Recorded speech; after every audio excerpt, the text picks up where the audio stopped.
Problem হয়ে গেছে আমার একটাই, আমার 6 ফুট 2 ইঞ্চি লম্বা আমি। মনে হয় যে আপনি বোরখা পরে বোরখা শামীম, আপনি কি আসলে বোরখা পরতে হয়েছিল আপনাকে দেশ ছাড়তে? 6 ফুট 2 ইঞ্চি বাংলাদেশে কোনো মহিলা আছে যে বোরখা পরবে?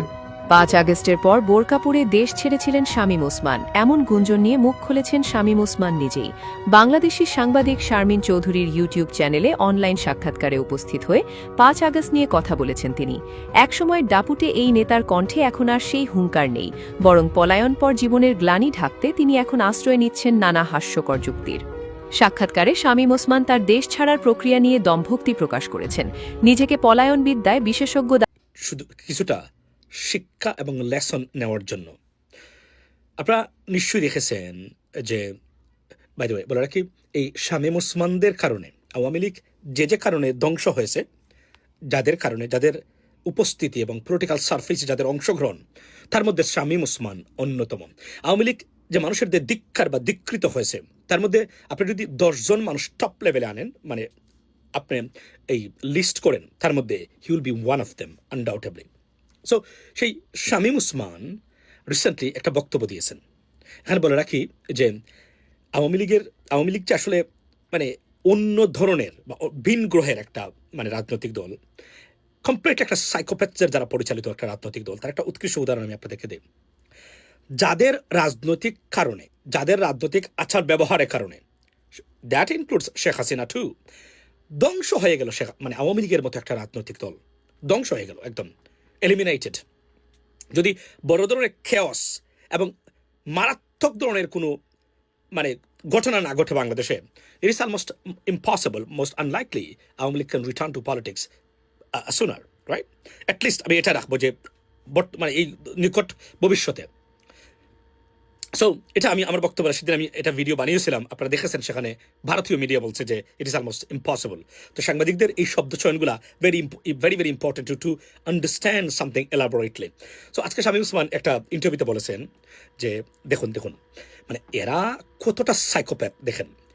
এরা এখনো মনে করে তাদের এই বুল ক্র্যাপ মানুষ খায় এবং এগুলা রাজনৈতিক বক্তব্য হতে পারে। কতটা জ্ঞান পাপী, এবং এরা যে কোনো ধরনের জিনিসটা তাদেরকে পরিবর্তন করে না, তার একটা সুস্পষ্ট প্রমাণ হলো শামীম ওসমান। গত 2 দিন আগে এসে মনে করে এখনো মনে হয় মানুষ এগুলো পছন্দ করে, এগুলো বিশ্বাস করে। এগুলো তার নিজের স্ত্রীও বিশ্বাস করে না তাদের এই রাজনৈতিক বক্তব্যগুলা বা ভাওতাবাজি বা স্ট্যান্ডবাজি, এটা সবাই জানে।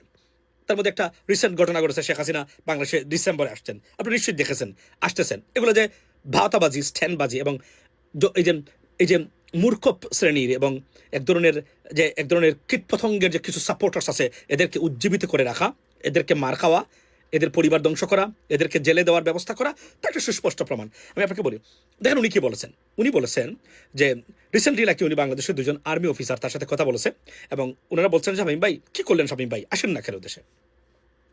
এটা যে কত ডাহা মিথ্যা, মানে এটা আমার আশ্চর্য লাগে যে এদের মানে এরা কি কোনোদিনই পরিবর্তন হবে না নাকি, মানে এত কিছুর পরেও। এটাই আমার কাছে আশ্চর্য মনে হয়। তো প্রথম হলো সে বক্তব্যটা কি দিচ্ছে একটু শুনেন মনোযোগ দিয়া। আমি আপনাকে বলি, সেটা হচ্ছে যে সে বলছে যে 2 জন আর্মি অফিসারের সাথে তার কথা হয়েছে, তারা বলছেন আপনারা আসেন না কেন শামীম ভাই, আমরা তো অপেক্ষা করতেছি আপনাদের জন্য। প্রশ্ন হলো যে এটা কি করতে পারে না? অবশ্যই করতে পারে। কেননা 17 বছর তারা ছিল, অনেক আর্মি অফিসারদেরকে তারা প্রমোশন দিয়েছে, তার আত্মীয় স্বজনও থাকতে পারে না? অফকোর্স থাকতে পারে। মানে আওয়ামী লীগ পন্থী অফিসার থাকতে পারে না? অফকোর্স থাকতে পারে। তাহলে where is my disagreement? My disagreement is that এই মুহূর্তে বাংলাদেশ সেনাবাহিনীতে এমন কোনো অফিসার নাই আওয়ামী লীগের ফিরে আসা নিয়ে অন্ততপক্ষে শামীম ওসমানের সাথে বক্তব্য দিবে, আনলেস সে তার ভাই, মানে আপন ভাই, তাও রিস্কি আছে। আপনি বুঝেন পরিস্থিতির কারণে, যেখানে আর্মিকে সুস্পষ্টভাবে মানে দায়ী করা হচ্ছে যে আর্মির কারণেই মানে আওয়ামী লীগের এই করুণ পরিণতি হয়েছে এই আন্দোলনে। সেখানে সে বলছে কি জানেন, সে বলছে যে আর্মি অফিসার নাকি বলছে কি করলেন শামীম ভাই আসেন না কেন। এটা যে কতটা মিথ্যা, 2টো কারণ আমি আপনাকে বলি। প্রথম হচ্ছে কমন সেন্স বলছে ওই আর্মি অফিসার তাকে শামীম ওসমানকে বলবে না যে আপনি ফিরে আসেন না কেন, unless his relatives, close relatives, right? যারা 2 জন অফিসারের কথা বলছে তার ক্লোজ রিলেটিভ, দেয়ার ক্লোজ রিলেটিভস, রাইট? সো গেল একটা। সেকেন্ড থিং হলো যে which is most unlikely, right?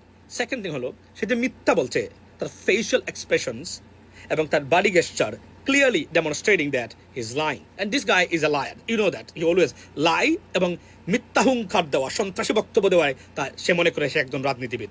Yeah, it is possible in Bangladesh. There is nowhere on this planet you're going to find this kind of politician, by the way. So, ওনার বক্তব্যটা কতটা মিথ্যা আপনাদেরকে একটা প্রমাণ দেই, জলজন্ত প্রমাণ একটু দেখেন. আপনারই তো দেশের সেনাবাহিনী। আমি একদম স্ট্রেট বলতেছি আপনাকে, আর্মির দুইজন বড় বড় অফিসারের সাথে কথা হলো, আমাকে বললেন ওনারা যে কি করছেন, কি ভাবছেন শাহিন ভাই। আমি বললাম যে আসবো। আসবেন নাকি? আমি বললাম যাই না, আপনারা ব্যবস্থা করেন, আপনারই তো দেশের সেনাবাহিনী। আমি একদম স্ট্রেট বলতেছি আপনাকে, আর্মির দুইজন বড় বড় অফিসারের সাথে কথা হলো, আমাকে বললেন ওনারা যে কি করছেন, কি ভাবছেন শাহিন ভাই। আমি বললাম যে আসবো। আসবেন নাকি? আমি বললাম যাই না, এই দেখেন, আপনারা ব্যবস্থা করেন। এই যে দেখলেন যে এই যে গলায় ভাবে করলো না, that's a sign of lying.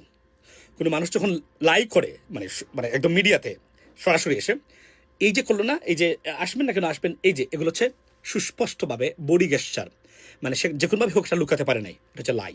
এবং তার কথার স্টাইল, ফেসিয়াল এক্সপ্রেশনস সব কিছু দেখবেন যে it is made up by him.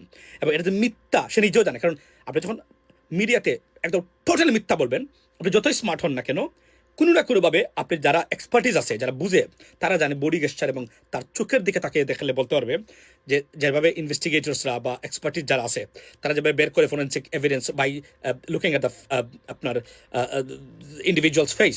So এই আবারও দেখেন এই যে মিথ্যা বলছে, এটা তার সুস্পষ্ট প্রমাণ। হয়তো মাথা কি করবে, স্কেচিং করবে, যেটাকে বলে হেড স্ক্র্যাচিং, অথবা এই ধরনের একটা জিনিস করবে, বডি ল্যাঙ্গুয়েজ করবে, তখন একদম টাটকা মিথ্যা বলে। আবার দেখেন, দেশের সেনাবাহিনী। আমি একদম স্ট্রেট বলতেছি আপনাকে, আর্মির দুইজন বড় বড় অফিসারের সাথে কথা হলো, আমাকে বললেন ওনারা যে কি করছেন, কি ভাবছেন শাহিন ভাই। আমি বললাম যে আসবো। লুক আসবেন নাকি? আমি বললাম যাই না। এই দেখেন এই যে দেখলেন না, এখানে কিন্তু সে থেমে গেল। মানে এটা যে তার নিজ থেকে বানানো জিনিস, এটা যে স্পন্টেনিয়াস না, স্বতঃস্ফূর্ত না। This is serious serious display of demonstration. So এটা হচ্ছে আওয়ামী লীগের রিপ্রেজেন্টেটিভস, এবং এদেরকে উচিত হলো লুকিয়ে রাখবেন আপনি, কারণ এদের চেহারা দেখলেও বাংলাদেশের মানুষ বমি করে, রাইট? যারা দেখতে চায়, যখন তার কাছে জিম্মি ছিল তখন, এই লোকরা এখনো মনে করে আওয়ামী লীগকে তারা ফিরাবে। Imagine that. এরা কতটা জ্ঞান পাপী, একজন ভালো মানুষ নাই যে এসে সামনে বলতে পারে আমি মনে করি আওয়ামী লীগ ফেরা উচিত আওয়ামী লীগের এই কারণে, আওয়ামী লীগের কেসটা মানুষের কাছে দেওয়া যায়। This is my case and I would like to prove that Awami League should return to Bangladeshi politics. Y?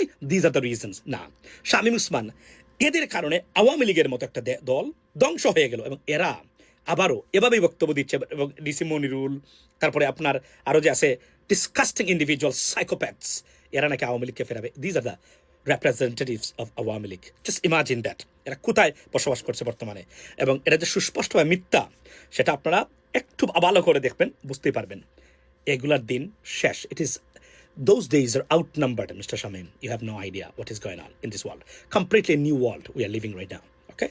Have a blessed day. See you next time. Assalamu alaikum.